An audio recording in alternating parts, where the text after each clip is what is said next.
Welcome back to Class and Grass Podcast, Season 3, Episode 5. Yes, we are here in the studio. Unfortunately, I have a little cold, so if I sound a bit stuffed up, um, that's just my congestion and all of Mm. that right now. But yeah, we're all good to go for today. I got COVID tested and everything, and it's COVID negative, so don't worry about anyone in the studio. And oh yes, Paul, already. Good evening, lad. He Paul's always he's on already here. it. He's already here. But yeah, we're all good Well, as we, of we as know of why. results. We know why he's all here and happy. Because Oh well, this is the true. Hassani of the Week, Goes to Emil Smith. Rowe.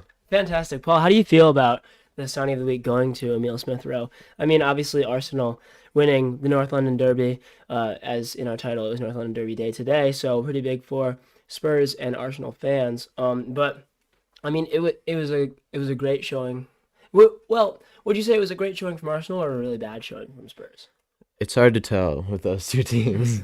um, I mean, I'd say all three of Arsenal's goals in the first half were all very well taken goals, and they weren't like mistakes from Tottenham necessarily. It's just Tottenham were very wide open, so it looked very easy for Arsenal. But Smith Rowe with a goal and assist, and then basically two assists. Although on Saka's goal, it was he like dribbled through, got deflected back into him, and then he scored. So I don't know if they'll count that, but Hmm. um, just he was pulling the strings. The announcer was like, "Reminds me of Jack Grealish." It's not because of the shin guards, because they both have the same shin guards, but yeah, I'd say I don't know. I Are you surprised by that result, or did you think Tottenham would, I guess, put up more of a fight?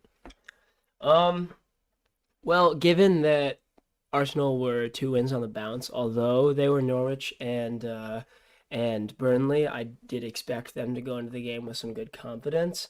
And so I'm not necessarily surprised. Obviously, um, you know, like overall with those two teams, like you were saying, you don't really know which way it's gonna go. Hmm. And one of them could be absolutely awful on the day, and one of them could be like really good considering the level of players that they have. Yeah.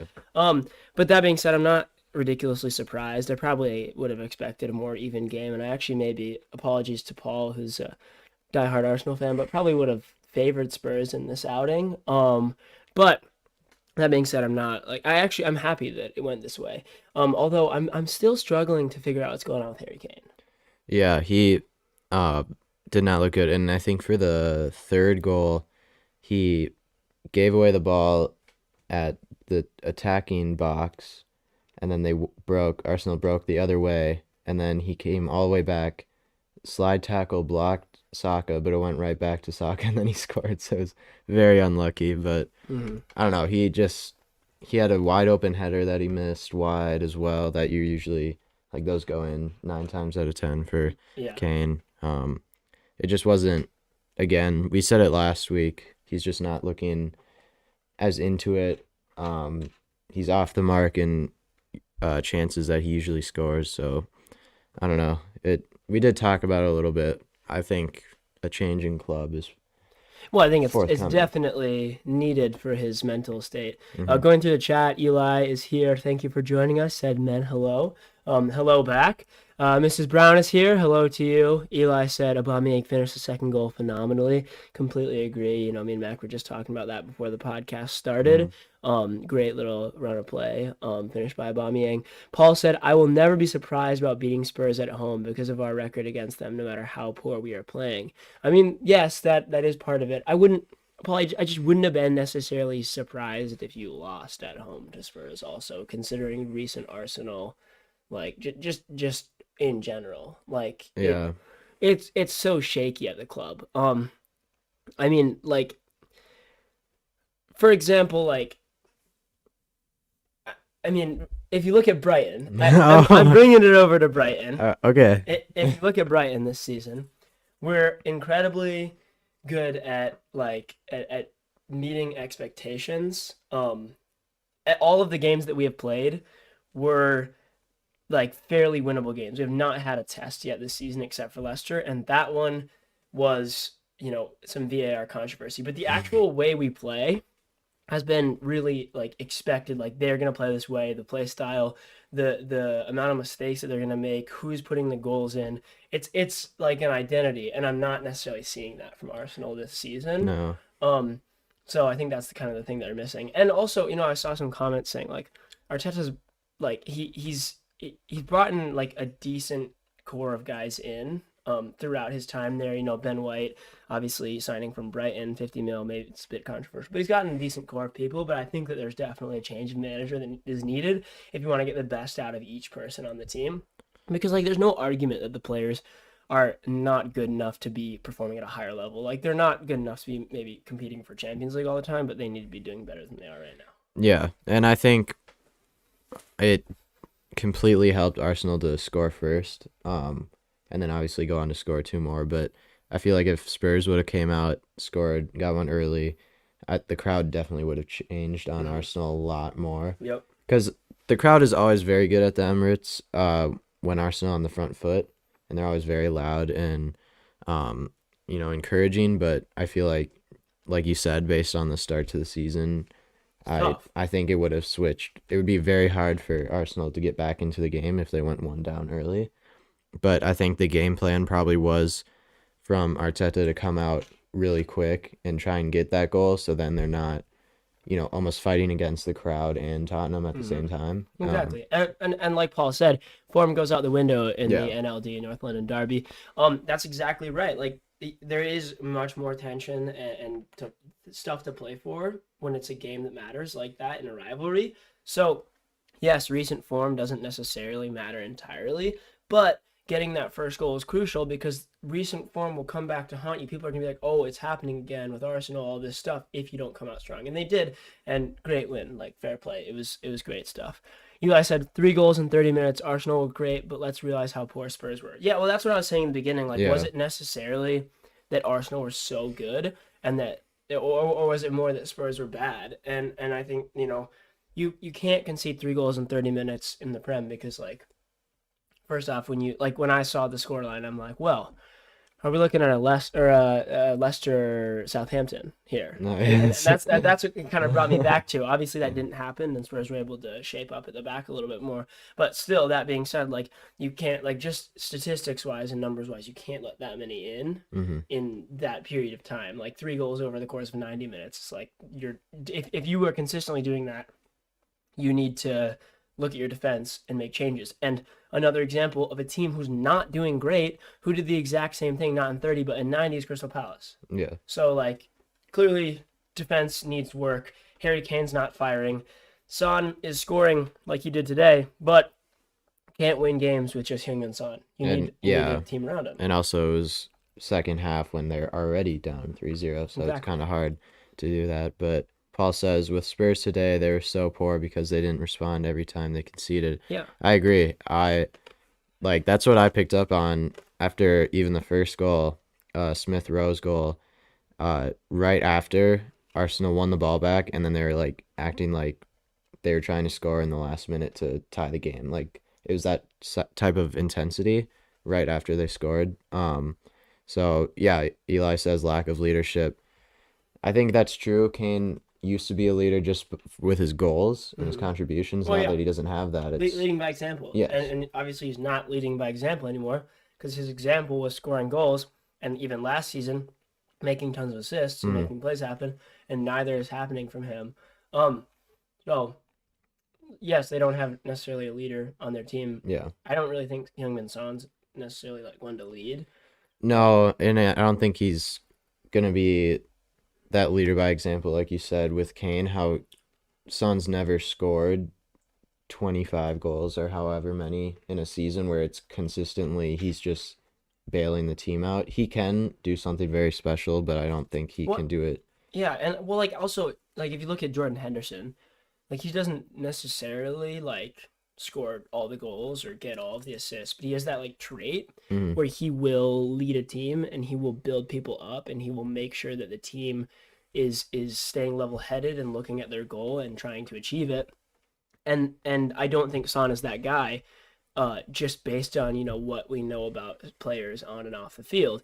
That being said, when you look at their lineup, I do think Hugo Lloris could be that guy, and I'm confused at True. why he isn't, considering he was the captain of the 2018 France World Cup team that won a Hmm. World Cup, and I think he was a fantastic leader during that tournament. Yeah. Obviously, results don't necessarily mean you have a good leader, but I think if you look at good teams, they have good captains and Yeah. good leaders behind them, propelling them to do well. So I don't know what's going on there with Hugo not able to, bring this team up. Yeah. That's what I was thinking. I was like, okay, Lloris, former captain for France, he already has that Mm-hmm. reputation.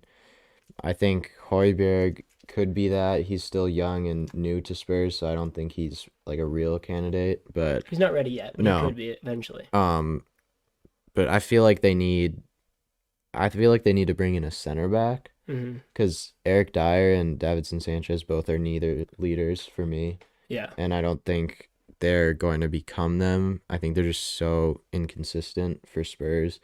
They will have really good like spells in the season, but then I just don't see them as that leader. I think they need to bring in someone almost. Do you think they should bring in like an older center back as a Yeah. leader, Well, or they had older center backs. They had Jan it's Vertonghen, they true? had Toby Alderweireld, and they decided to get rid of him. Yeah. Um, I'm not sure that that was necessarily the right decision. No, and Obviously, both like at once. yeah, like Yeah. you're not really phasing out the club. It's not like they brought anyone in that's going to be No. much better. Davinson Sanchez, Eric Dyer. I don't think they fill those shoes at all. Um, Tanganga is not old enough, even Hmm. close, or good enough. He's a fantastic player, but he still has a lot of growth Yeah. left in him, and he's got a lot of learning and aging and maturing left in him before he becomes that kind of player. So, yeah, I don't really know. I would love to see Lloris step up, but I do think it's hard because when you bring someone in to be a leader, like right now they're in a tough spot because like if you bring someone in who's older and more veteran, they might have a better perspective on how to be an overall leader. But I do think another huge part of being a leader is having passion and will for the actual badge that you're playing behind.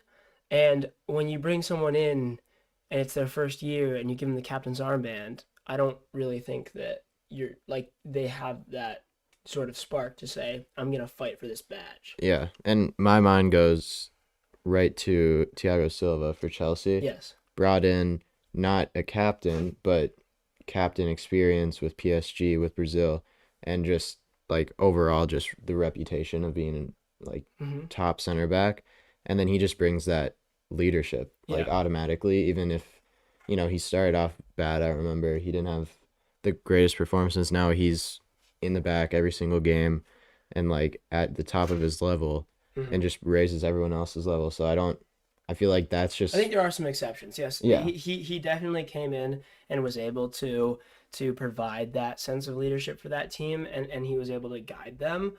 And I don't know if it would have really affected their like Champions League run last year if he wasn't there. Probably would have significantly, but I can't say that for sure.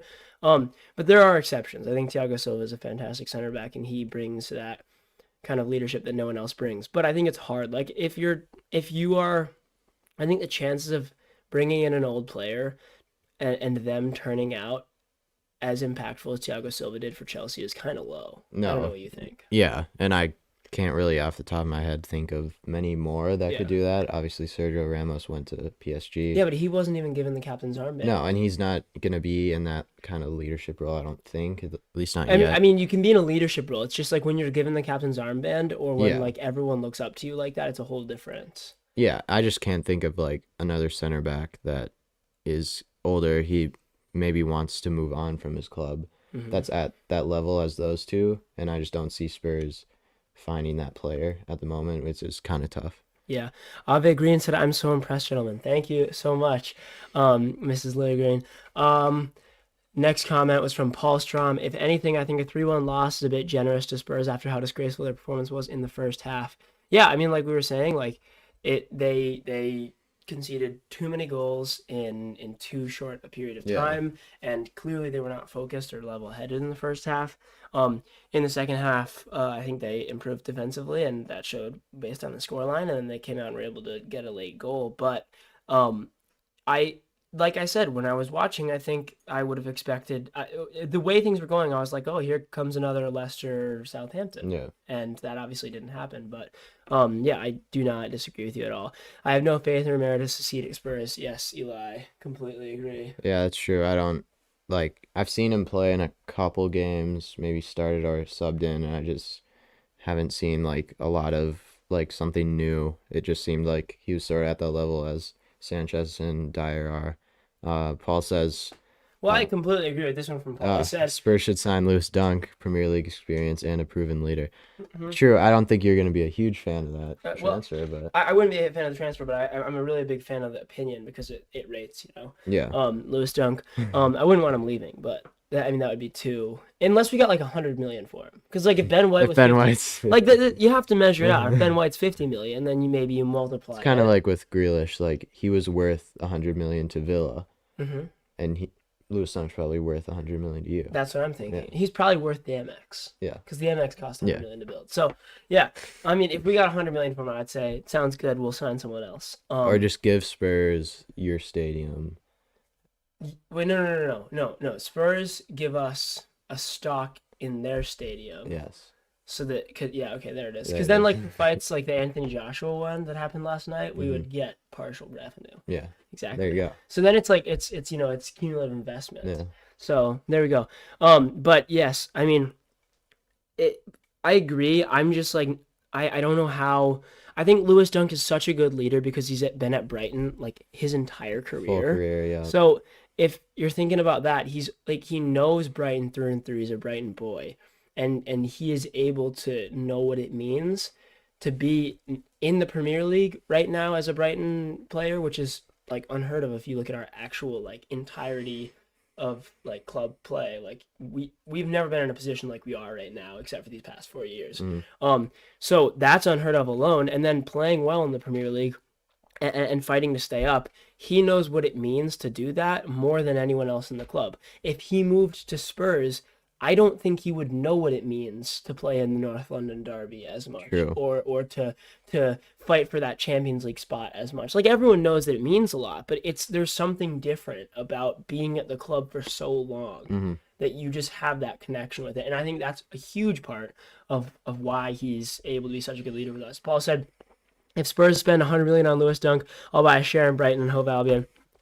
I mean, Paul, I feel like it would be a good bit of business for Arsenal because And your rival, you'll get a lot of profit. well, that's the other thing. If you bought a share in Brighton, you'd definitely get profit. Yeah. But, well, here's the thing, Paul. If you bought the share before, like if you knew the transfer was going to happen, the transaction hadn't have happened yet, Yes. then you buy the share and you boost your revenue already because of the transaction of 100 mil. Bit of insider trading. Exactly. Yeah. There you go. Trading, financial advice. Yes. But yeah, I mean, it would also be good for you considering you're an Arsenal fan and you don't want Spurs to do well. I don't think a valuation of 100 million for Lewis Dunk is necessarily fair. I do think we value him at that much, but I think at a different club, I don't know if he would be valued so highly. Yeah.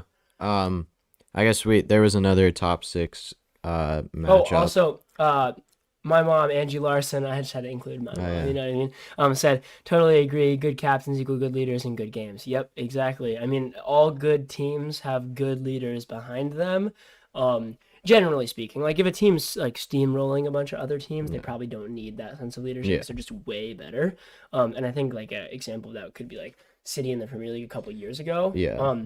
Like, you don't think of that team and be like, oh, they were carried by, like, David Silva's leadership, even though he was the captain, or Vincent Kompany, even though he was the captain. It's not like he got them out of bad, like, very close games or anything. Like, if he wasn't there, I don't think they might have lost 5-1 or something like that. Yeah, exactly. Or 1-1, 5-1. Exactly. But for a lot of other instances, I mean, I think you can even look at like the Leicester year or the France World Cup year, or even when they were so good. You know, Hugo Lloris was a fantastic leader that year. A lot of big upsets and comebacks and times when teams need to rise up because maybe the odds are against them. That's when the leaders really show through. And yes, I mean, that's why they're so important because you need them to guide you in those times. Yeah. So yeah, Man City. I guess talking about Man City, they played Chelsea, and they actually beat Chelsea away. Uh, Pep beat Tuchel for the first time out of 4 games, and I'd say All the base. Chelsea Yeah, fans, all they're saying is we win when it matters most. yeah, They they're all staying they in the haven't locked Champions in League. because if Chelsea won, they can say, oh, you've never beaten or Pep's never beaten Yeah, Tuchel. If Chelsea tied, they'd say, Pep's never beaten Tuchel. And yeah, if still Chelsea can't beat lost, him. oh, well, we win it when it matters most. Yeah, exactly. Yeah, I'd say from what I've seen, I didn't watch the game, but it seemed like Pep got his tactics right this time instead of in the Champions League final, like we said, when it mattered most. But I mean, it is a good shout. Like when it matters most, Pep does tend to have tactics that are a bit wonky. yeah, but if it's just a regular league game, Then he's like, okay, well, let's have the tactics normal. Yeah. Let's have everyone playing their correct position and in the right style, and let's see if it works. Yeah, so they won 1-0. I think, is there no undefeated team anymore, or is it Liverpool? Are you talking about the Premier League? Yeah, Um, I can't remember. I know Chelsea and Man yeah. U were the two, I but they mean, both obviously, lost. Brighton have only lost one game to Everton, and that was a fluke, Just a fluky game. That was a fluky game. All the best teams have those. Oh, yeah, all the best teams. And I'm actually going to go back to Eli's comment because that kind of ties into that. He said, how long will Brighton stay in the top 4 this season? He said, I bet they'll be mid-table in match week 10. So if you look at our 2 next games, or actually our 3 next games, we play Crystal Palace. So if we beat Crystal Palace on Monday, we go top of the league, which is fantastic to see because Crystal Palace, as most people don't know this, but Crystal Palace is Brighton's biggest rival. For some reason. There's no history behind it. I don't really know. One's in the south, one's in London. Yeah, I don't really know what it is. Like I don't understand it. I've tried to research it. I don't understand it, and I swear Paul's probably gonna hit me with it. This is why. Paul's got the paragraph. Yeah. Typing right now. But yeah, we play Crystal Palace on Monday, and if we beat them, we go top of the league. And then our 2 games after that are Arsenal and Norwich. Norwich, I think we can get 3 points from. So this is hypothetically if we beat Palace. What about Josh Sargent? Yeah, sorry, Suddy. Josh Sargent is fantastic, but I still think that we can beat Norwich. Unfortunately, He hasn't quite gotten going. Yeah, he hasn't. Yet. He hasn't quite gotten going, but yeah, I mean, I think if we beat, hypothetically, if we beat Crystal Palace, then I think we can get. I don't know. The Arsenal one's the one that I can't decide on. I think we'll get 3 points from Norwich, but at Arsenal or at the Amex? I can't. Can you look it up? All right, Okay. I got it. Let's see here, because if it's at the Amex, I think we have a good shout. Yes. If it's at the If Emirates, it's at Emirates, I think it's maybe a 0-0 draw, perhaps. yeah. Is your best outcome. Let's see here. Don't really have to scroll too far in the table to click on Brighton. Why does it Paul not- says Amex. Oh, it's at the Amex. Yes. Oh, fantastic! So- Thank you, Paul. I think there is slight chance Paul's probably. I think we could shaking in I his think we boots could a get little. 7 points from the next. I even think we get 9 Yeah. from the next 3, and if we get 9, we're staying top. Yeah. Like that's inevitable. Yes. So, I think. I mean, what is it right now? Is it match week 5? 6. No, I think it's 5. If that is 6 yeah. games. Yep. Okay, so I think by match week 10, we could still be top 4. There you go. I- But the season doesn't end at match week 10. Well, sometimes. It's When only I was younger, quarter I used to of think a- that they would do like a relegation mid-season. Mm. You know, That'd be quite interesting. You know how interesting that would be. You have a relegation and promotion in December for Christmas. Nice. But yeah, I think like game week 10, match week 10, we could be top 4 still. I think 15, probably sitting in like 13th. No, we won't go down that fast. We're gonna we're gonna have a extreme inevitably we will have an extreme run where we lose like 5 or 6 games in a row. See, this is what happened last year with Southampton. They were top of the table November, beaten Aston Villa, who had like beaten Liverpool 7-2. We were absolutely flying, and then as soon as 2021 hit, I think first game in 2021 we beat Liverpool at home, and then I think we were still close to top, maybe we were top. I don't remember. And then I don't think we won for like 2 months.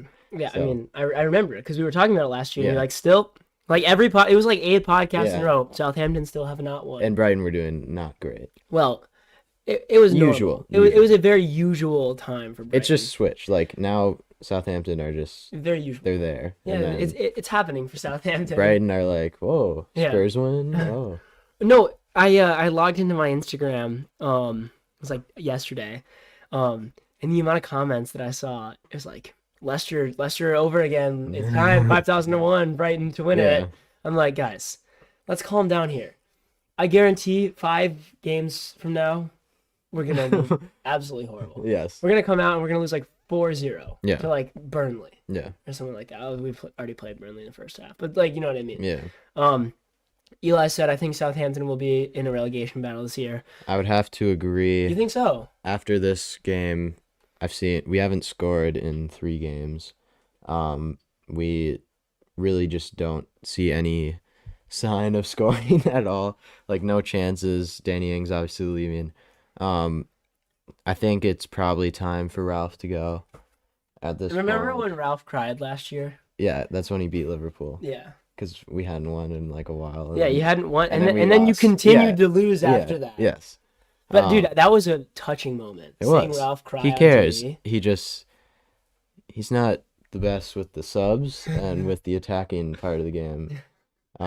Like we have our Has young Obafemi been getting time? no, and Nathan Tella hasn't either, who won Young Player of the Year last year, and he hasn't even gotten an appearance yet. So some shaky things going on at St. Mary's, but I think maybe a switch in manager might be time. Let's see, Newcastle, Burnley. What do you say? Oh, well, I'll just go James? down. Paul said, if you get a 30 million offer for Lewis Dunk, I think you should take it. I completely disagree with you, Paul. That is incredibly inaccurate. If we're going off of the Ben White. I agree with you, Paul. What? Unbiased opinion. No way. Yeah. He's not. Because, like, James Tarkowski's worth 30 mil. Yeah. And I have those two on. Like, very no similar. chance. Dude, Dunkey's like one of the best center backs in the world. What are you talking about? There's no way. There's no chance. I stand by that Dunk is one of the best center backs in the world. Like he is top 20. Okay. No, I don't like that from you where you disagree and you know it's wrong. No. No, I disagree with what you think. James said, what about Nito's tactics today? Yeah, I mean, we already kind of went over the game, but They weren't prepared for a North London derby tactics. I think they were a regular league game tactics, and that just didn't work at all.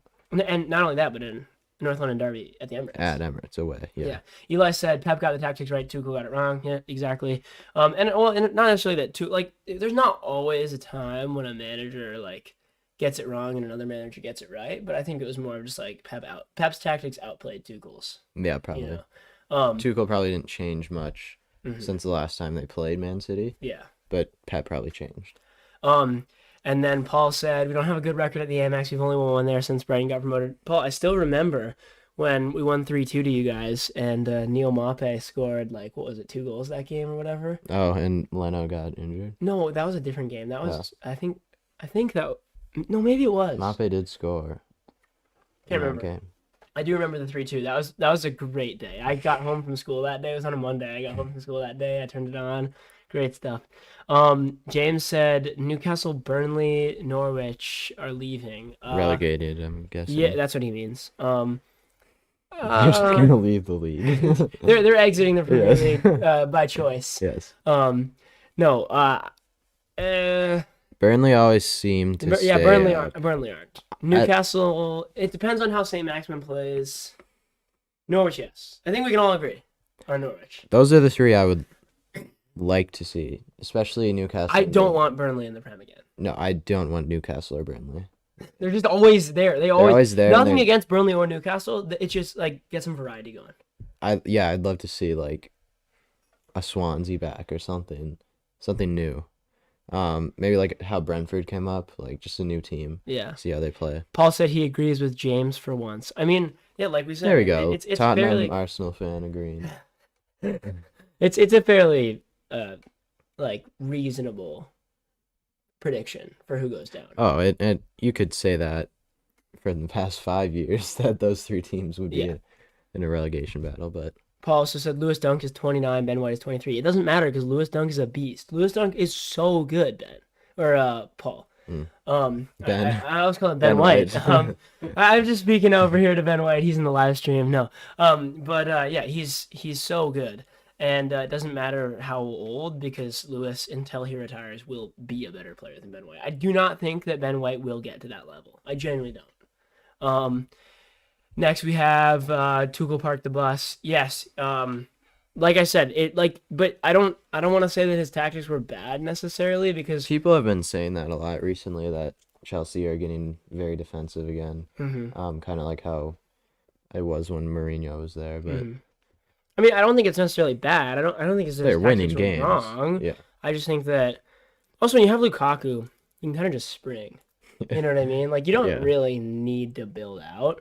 Yeah. Paul said it was 2-1 when Mape scored lately. Yeah. So the 3-2 game, I think Mape still scored in the 3-2 game. Paul, I can't quite remember who. Maybe Glenn Murray scored in that game.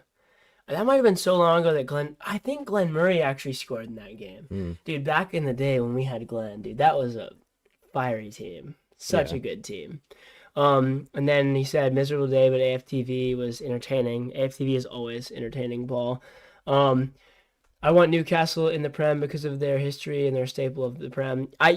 So I would say that I am more But they're not like... They are. Well, they are. They've done well in the past. No, they are a staple of the Prem, but not this version of Newcastle. Like, no, they're not entertaining to watch at all. Not the Steve Bruce. No. Steve Bruce is not really what you're like. Unless he's running off the bench at full Yes. speed, and then you want him on to FIFA Prem. 22. Yeah. But I'd say that out of the three that James mentioned that you're also a fan of, Paul, I think that Burnley and Norwich are the two that I also don't really want to see Norwich go down because I just feel bad for them. Yeah. If they do a double up down, it's kind of tough. But definitely don't want Burnley in the Prem again. I'm not a huge fan. And then James said Leeds need to find form though. Yeah, I mean that's a completely different topic. True. But yes, I agree. Patrick Bamford needs to find some form. Yeah. Eli, we'll get actually to that right after this, but what else happened in the Prem? Bruno missed a penalty to tie it in the last minute. We have to talk about that for a little bit, guys. Ronaldo has to be on pens now. Oh, 100%. I think he was just waiting for Bruno to miss. Do you think that it was like verbalized that when Bruno misses that Ronaldo becomes the pen taker? I mean, it's just added pressure almost when Bruno like steps up and he's like, okay, Ronaldo's watching me. Yeah, he's right behind me. Yeah, exactly. So that was their first loss against Aston Villa as well. And then also Bruno actually had a good game that game. I think he had 10 key passes or something. Oh, really? Yeah, he had a good game. So like I can also understand if Ole was like, hey guys, you're both fantastic pen takers. Obviously Ronaldo, you have more pedigree 100%, but you're both incredible pen takers and I don't want to decide. So what I want to happen is whoever's having the better game to step up. Because I've seen coaches say that before. Like, oh, you're scoring goals right now, you're completing passes, you're creating chances, so I think you have the better opportunity to take this pen because you're more confident. So that also might have been the case. But even then, like, I don't really think you should ever displace a penalty from Ronaldo. No, and I think, like you said, it's just Bruno was there before Ronaldo was there. He's not going to get taken off pen duties as he's such a good penalty taker. But now that he's missed it, I think there'll be that conversation. It was also funny. Did you see? It was Emi Martinez. He went up to the scuffle of like everyone, right? And Ronaldo was in there. Yeah. Pointed right at Bruno, and he was like, "I want you to take it." Pointed at Ronaldo. No, he pointed at Bruno. I thought. No, he pointed at Ronaldo. Was like, "I want Ronaldo to take it." Oh, did he actually? And then Bruno took it and missed, and then because there's like mind games. It's like, oh, he doesn't want Bruno to take it. But I'd say just finishing up with the Prem, the most entertaining game, 3-3 Brentford Liverpool. I don't know if you watched that game, but I did pretty much the whole thing. I actually missed. All right, I watched the first. I watched until it was 1-1. Yeah, I missed Brentford's equalizer because I saw Curtis Jones scored a very good goal, Mm-hmm. and then I left, and then I checked my phone, and Brentford equalized again. Mm-hmm. But it was such a back and forth game, very entertaining. Brentford reminding me of Leeds of last season, just a lot of goals. Defense is maybe not there, but they're in every game so far. So I'm interested to see how they do, especially with other teams like Leeds not performing. Mm-hmm. And then Eli, we can touch on your point. Ansu Fati back after about a year out. 10 months, I believe, is the yeah. exact time. And with the new number 10 for Barcelona, first game back, scores outside the box, bottom left. It was a great moment. Did you hear what he said before the game? I do not. He was like, and I was like, this is probably not true. Like, he's probably gonna get let down. But he was like, I believe that coming back from this injury and playing at the Camp Nou for the first time in 10 months will be similar to my professional debut at the Camp Nou. And I was like, well, I don't really know if you're ever gonna get a time that's the same as that. Yeah. But hopefully it was a fantastic experience for the lad, and he did get a goal to mark it. So clearly did well. And yeah, I think Eli said, is he a top 5 teenager in the world? I think yes. 100% yes. Would you take him over Vinicius right now? No, not right now. Not right now. Overall, based on form. If you asked me like 2 months ago. Yeah, exactly. Mm-hmm. Yeah. If you were like, they're both fit. Yeah. Obviously, he wasn't fit 2 months ago. Yeah. But obviously, Vinicius is doing really well now. And like, even though Fati scored today, he's going to have to continue that form, assisting or scoring every game or creating a ton of chances if he's going to want to be put in that discussion next to Vinicius for this season. But yeah, he's a top 5. It's also, it's also tough because he did have like that one year where he came into the team and then he got injured in like that second year. Mm-hmm. So it's hard to base his skill level kind of off of 1 year. Yeah. You don't know if that was form or if that was permanent. So I'm really interested to see how he does there. Paul says Luke de Jong with his first goal for Barcelona as well. More goals than Harry Kane. I mean, are we gonna say Luke de Jong for Ballon d'Or? Considering it's time to start asking. It is time to start asking these kind of questions. Considering if we're saying last year and the year before, you're like, oh, could Harry Kane win the Ballon d'Or? Yeah. Luke de Jong's doing better now. Well, maybe not. Just a thought to go in the back of your mind. Leo said, love watching from the toilet at work. Well, I'm glad you could get on the That's dedication. stream. It is dedication. We need people like that in this stream regularly. Because, we don't want you to get fired. Don't watch for too long. Because if you're, I'd say, take, strategic breaks. We're on for, an hour. Mm-hmm. So, be like, okay, well, if I'm doing this for my job, then I need to take my strategic breaks to make sure that I get the maximum watch time of the Class and Grass podcast, because it is essential for a lot of people's Sunday night. It is. It's super. It's just a tradition at this point. Well, it's not even that. It's not even the quality of the podcast or the quality of the production or anything or what we talk about. It's just tradition. It's like it's like snow falling in the winter. Yes. You have to watch the podcast on a Sunday night. You got to do what you need to do to get on. There you go. If I don't watch the podcast, I can't get through with my life. That's exactly. Thank you. Producer Sutton brings. Sutton watches the whole podcast. No, redoes it when he gets home. Exactly. Yes. He redoes it. So he'll produce the whole podcast, but while he's producing, he doesn't actually retain the knowledge that we're talking about because he's so focused. He's just so focused. Switching the camera angles and everything like that. So when he gets home, right, he sits in his bed. He's like, "That was a fantastic job that I did today. Now let's watch it all back." Exactly. And that even for people in the comment section, that's what we need them to be like, because they're working Take hard. notes. Yeah, margin note based on the podcast. Exactly. Ave Green said, "This is the highlight of my Sunday." You see, it's the highlight of everyone's Sunday. Everyone in the chat, everyone in the studio. It's a Sunday tradition. There it is. It really is.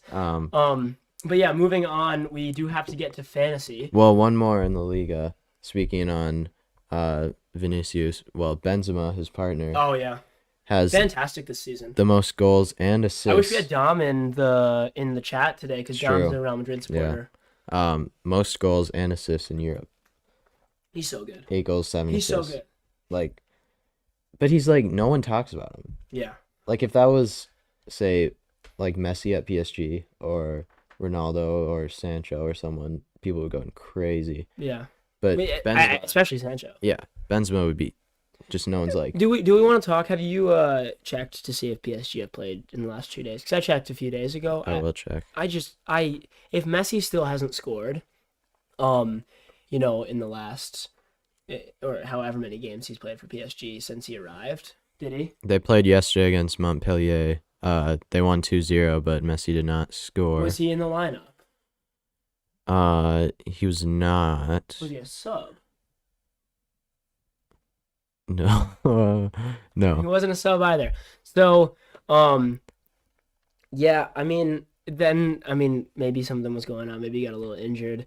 Oh, he did. Didn't he have an injury? I'm not sure. I can't remember. I'm not paying too Maybe. much attention to PSG. Like, who actually does? If we're being honest, In who- the Champions League, yeah, they're very you pay attention to interesting. them once Champions League starts heating up. Yeah, But like right now, no one pays attention to League One. Like, Yeah. it's just not like it's not there. Yeah. Eli said, I don't think PSG will win the Champions League this year. I completely agree. I don't think that they have firepower, but I don't think they're going to work together enough. no. James said Messi enjoying his vacation. Yeah, I don't know if he's enjoying it necessarily. He's the GOAT, and personally, apologies if that offended anyone who's in the Messi A Ronaldo Ronaldo debate. debate. But I personally think he's the GOAT, and I would not want to see him fail.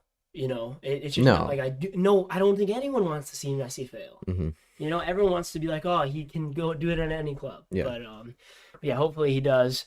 Paul said Juventus improving their poor start to the season with back-to-back wins. Yeah, I believe they're 8th or 9th now.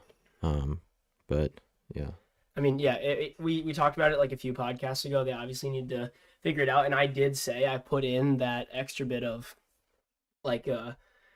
feedback saying yes, they aren't doing as well because they don't have Ronaldo, but they might actually get to a place where they do better once they adapt. hmm So we'll see how it goes, but maybe they could actually start doing better, get to the top of Serie A after a couple more game weeks, and then we'll see them in Champions League blowing things Yeah, up. Napoli are doing well too. Yeah. And then James, we just talked about that. James said Messi to PSG starting to feel like Higuain to Miami. I feel like that's so disrespectful. We can't go that far, James. Not yet. Don't go that far. Get that out of your mind. We'll talk about that.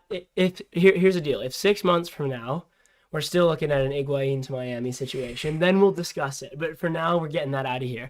Paul said, what do you rate SPA's chance of winning the state tournament this year? Oh, this is a fantastic one. If you're looking at the recent Minnesota State high school rankings, we're number 1. So technically speaking, Based on just history and odds. yeah, it's high. It's a high probability that we win it. But that being said, for anyone who doesn't know, it's our high school soccer team that me and Mac compete on. That being said, you never know what happens because the road to the state tournament, It's very and quick. the state tournament, Yes. it's quick. If It's you're 8 games until the state final, if you're on good form, you're rolling. If you're not, then it's exactly, you very can have one difficult. slip up of a game and your whole season's over. So I think every team's chances right now, you can't put chances over 10% because still there's a lot of obstacles. A lot of to games overcome. left in regular season too. Yeah. Angie Larson said, "Is Brighton a Champions League contender for 2022? Is Arsenal? Oh, that's the next one. Champions League contender for 2022? No. No. Let's not go that far yet. We're in a Europa League spot right now with a game in hand and a game that we could win. We could go first, but like we said, 5 match weeks. I'll say match week 15, back to 13. Yeah. I think that's a good goal. Yeah, a good goal. That's a good goal at this point. And then second question, is Arsenal really going to turn things around, and who is key? I'd say obviously they're going to turn things around just based on history. They're obviously not going to stay in whatever they are, 10th. Emile Smith Rowe, Yeah. Bukayo Saka. Aubameyang's I finish was think great today. I think they said it. They have the youngest team in the league, average starting 11. It's 24 years old. Mhm. I think it's just if the youth provides and if they come through and have good seasons, because they don't have a lot of experience.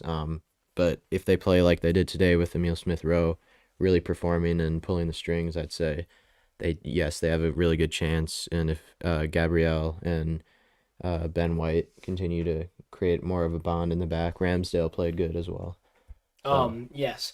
I'm just gonna go straight down to James's most recent comment because he said higher chance that Spurs win the treble than Brighton make the Champions League. Man, you guys are in the Conference League. You can't even win the treble. Like, it's not possible. When you're in the UEFA Conference League, it's not physically possible to win the treble. Yeah.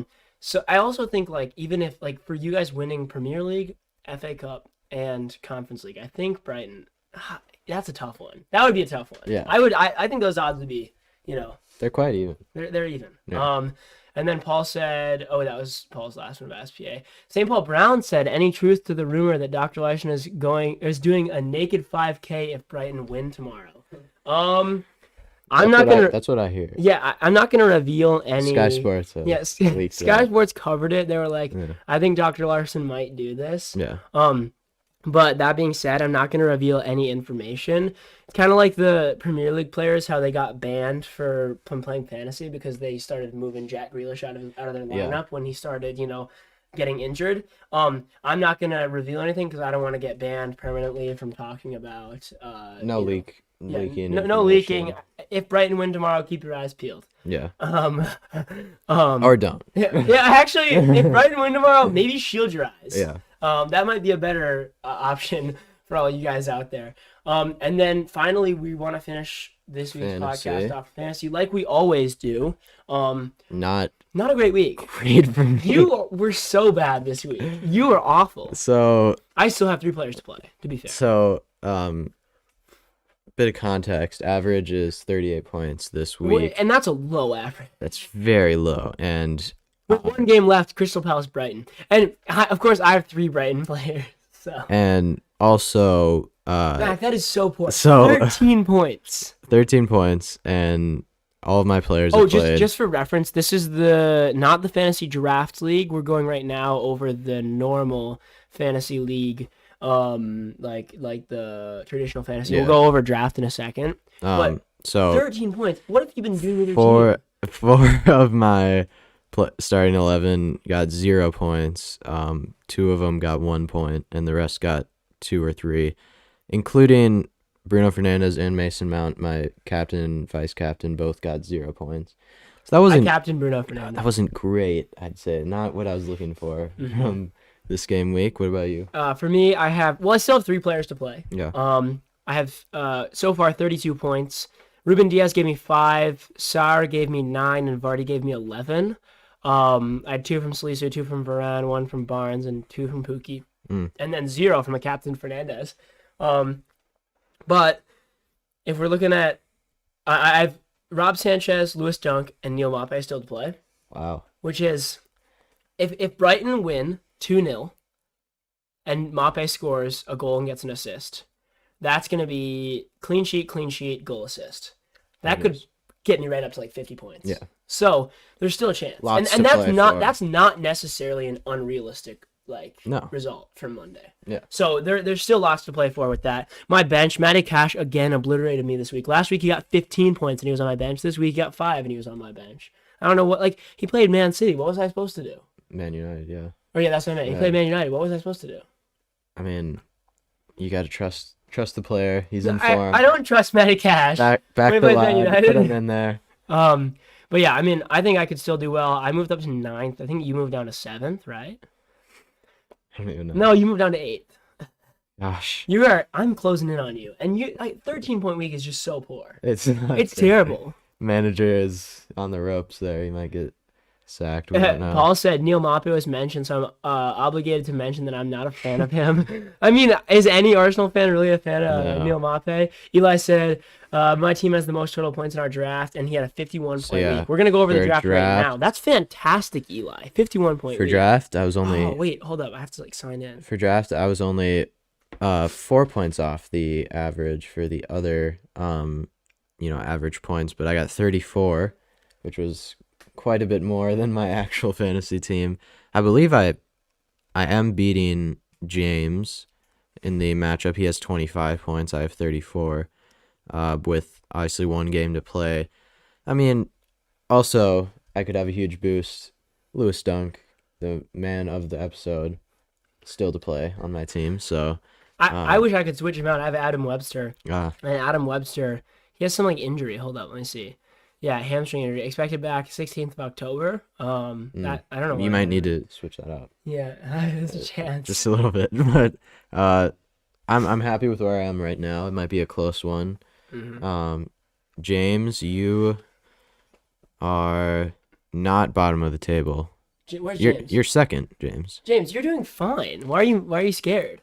I'm hoping to maybe get second as well, depending on how results hold. What about you? I have, well, just for my team, I have 20 points this week, but I have 3 players left to play. Rob Sanchez, Adam Webster, and Trossard. Adam Webster's not really left to play though. St. Maximal sub in for Simicas, who blanked, right? And so he got 8. So that'll put me up to 28 with Sanchez and Trossard still to play with possibility. So I could do all right. In the league right now, I'm sitting in first with 12 points. There you go. And I'm fifth. my fixture this week is against Dom, and he has 30. I could still come back. You know what I mean? Yeah. I could still come back. Here's a bit of perspective. Or by the way, Eli, you didn't have a 51-point week. You had a 54-point week now. Yeah, a bit of perspective. I had Emil Smith-Rowe in my draft team who got 12 points, so he got only 1 less than my entire team on my regular fantasy. So That's fantastic. at least I got points somewhere. Yeah. Just going through the chat a little bit more. James said, haha, I never touch it. I mean, that sometimes happens. Like, you drafted well. That's all you can say, you know? I mean, I haven't touched it at all either. I'm not gonna lie. I've touched mine. Wait, you haven't like... I haven't traded. I haven't even moved my starting 11 around, like, since the day we drafted. Like, it's never been Paul touched. said I'm second bottom. Yeah. We're going to see that continue, Paul. Paul, you're only 3 points off of Sutton, and Sutton, I don't think, has his login for his draft team. So he doesn't even know how to get into the draft. He just has not. I mean, Suddy has Josh Sargent and Gilfie Sigurdsson. He tried a more fully ginger team, I remember. So he has Kevin De Bruyne, which is great shout. It's the one great he shout. does have Josh Sargent and Gilfie Sigurdsson. So Gilfie's not really going to help you, Suddy. I don't We're think not the going to go into points. details on that. I But don't think the points are gonna come in. Paul says he's bringing in Andros Townsend, and James says Paul probably used it to with Arsenal. I'm not sure how the grammar works on that one. But Paul Probs used it to W Arsenal. See, James, next week you're going to have to tell us what you meant about that comment. Yeah. But that concludes. Wait, hold up. Eli said, what does the winner get for FPL? This is undecided still. We're going to decide that at some point. And what does Yes. the loser have to do as well? Oh, yeah, Sonny, you well, don't Sonny, want that that's to your be bad because definition. that's going to be you. Does it count for me even? Yeah, you're in the league. James said you guys can't read. James, I still don't understand. I've read it. It's not clicking in my brain. Paul probably used it to. Paul probably used it with Arsenal. You probably used to it. What did he use? He's used to it. Oh, There we go. there it is. There it is. With being second bottom. There it is. Nice. All right. It took a bit. Yeah. Thank you, boys, for tuning in. It was a great podcast this week. Angie said, "Where's the Sutton camera angle? We could actually get one going. Coming soon. It's actually possible because Coming then soon. we could have like the camera from the front of the computer. But that's all stuff for the future. All stuff for next week or the weeks following. Until then, until next Sunday. Hope you guys have a great week. Hope you guys can watch some footy and relax. And we'll see you next week. Peace.